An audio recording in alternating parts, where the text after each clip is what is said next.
What do you think were the most dangerous years in Formula One? If we need to crown the most dangerous period in Formula One, it would be the race days of the 1970s. During that time, cars had no seatbelts until mid-decade. Cockpits were open and poorly reinforced, and fuel tanks were placed dangerously close to the driver. The barriers on the tracks were often just stacks of tires, and the lack of fireproof suits in the early part of the decade meant even a small crash could turn deadly. Accidents were frequent, and losing control at high speeds often led to tragic outcomes. So let's dive into some of the most insane and unforgettable F1 crashes from 1970 to 1980.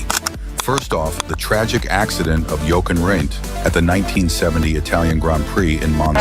Today's laps are part of the driver's normal routine.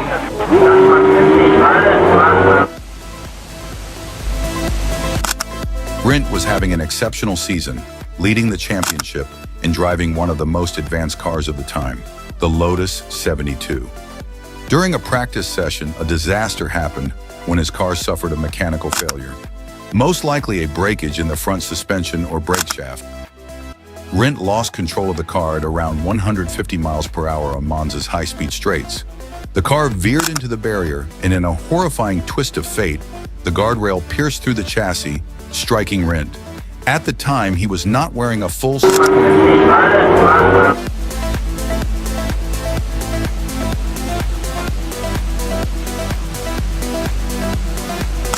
a safety measure not yet mandatory, which led to even more severe injuries as he was thrown forward during the crash. His fatal throat injuries meant he died on his way to the hospital. Despite his death, he still became the 1970 Formula One world champion, making him the sport's only posthumous title holder. Next up is the devastating accident of Roger Williamson during the 1973 Dutch Grand Prix at Zandvoort, which was when the drama happened during the 8th lap. Roger Williamson came out of a fast corner, hit the safety rail, overturned. In what remains one of the darkest moments in Formula One history, Williamson's car suffered a tire failure, causing him to lose control at high speed. His car hit the barriers, flipped, and immediately caught fire. Trapped upside down in the burning wreckage, Williamson's life could have been saved had there been proper safety protocols in place. The car caught fire. The emergency services took 8 minutes to arrive, an eternity. Unfortunately, marshals were slow to react, and they lacked the necessary fireproof gear to approach the flames. The sight of fellow driver David Purley, who stopped his own race to frantically try to rescue Williamson, is seared into the memory of F1 fans. Purley tried desperately to flip the car over, even as flames roared around him, but with no help from the marshals and inadequate fire safety measures. Williamson tragically passed away.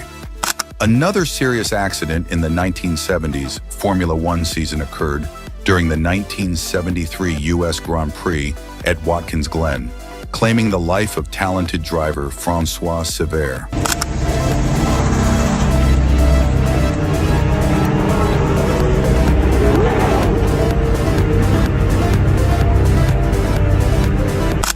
As Severt was practicing for the race, he pushed his car to the limit, trying to find the fastest way around the track.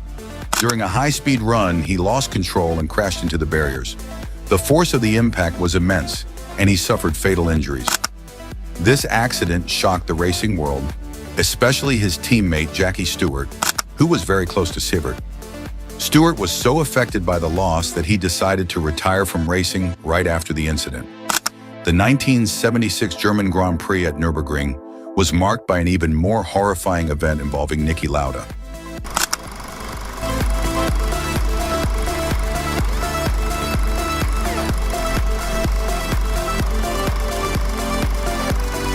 During the race, Lauda, one of the most iconic drivers in the history of Formula One, lost control of his Ferrari while navigating one of the most challenging and dangerous tracks in the world. He crashed into a barrier, and within moments his car burst into flames. Lauda was trapped inside the burning vehicle, suffering severe burns to his face and lungs. Thankfully, other drivers quickly came to his aid, and he was rescued from the wreckage. Lauda's miraculous survival despite his injuries is a testament to his strength and determination. After spending time in the hospital, he made a remarkable comeback, returning to the track just weeks later. This incident caused the iconic face Niki Lauda is known for, even to this day in history, Then in 1977, the South African Grand Prix at Killarney brought another devastating incident involving Tom Price. During the race, a marshal ran onto the track to retrieve an object, not realizing a car was approaching. In a split second, Price collided with the marshal at high speed, resulting in a catastrophic accident.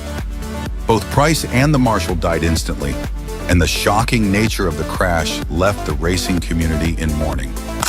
This was a very critical time for Formula One, especially after the tragic accidents that occurred in the 1970s. These events forced everyone involved in motorsport to confront the harsh realities of racing and the dangers that came with it.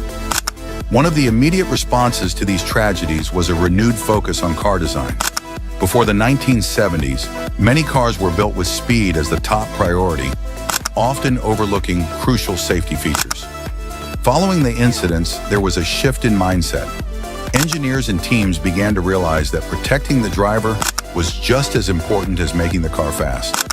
This led to the development of stronger chassis made from materials like carbon fiber, which provided better protection during crashes. The introduction of crumple zones, which absorbed energy during a collision, became more common. These features were designed to minimize the impact on drivers, significantly increasing their chances of surviving crashes. Safety barriers on tracks also saw major improvements. Prior to these accidents, many racetracks had insufficient barriers, which left drivers vulnerable to serious injuries upon impact. In the wake of the accidents, the FIA, Fédération Internationale de l'Automobile, the governing body for motorsport, implemented stricter regulations for track safety. This included the installation of better barriers, such as Tech Pro and safer barriers, designed to absorb energy and reduce the severity of crashes. Tracks were redesigned to enhance safety, with runoff areas being expanded and improved to give drivers more space to recover from potential mistakes.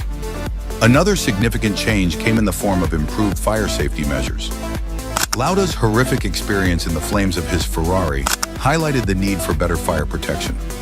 As a result, teams began using fire-resistant materials in car construction, such as Nomex, which is a fire-retardant fabric used in driver suits and car interiors.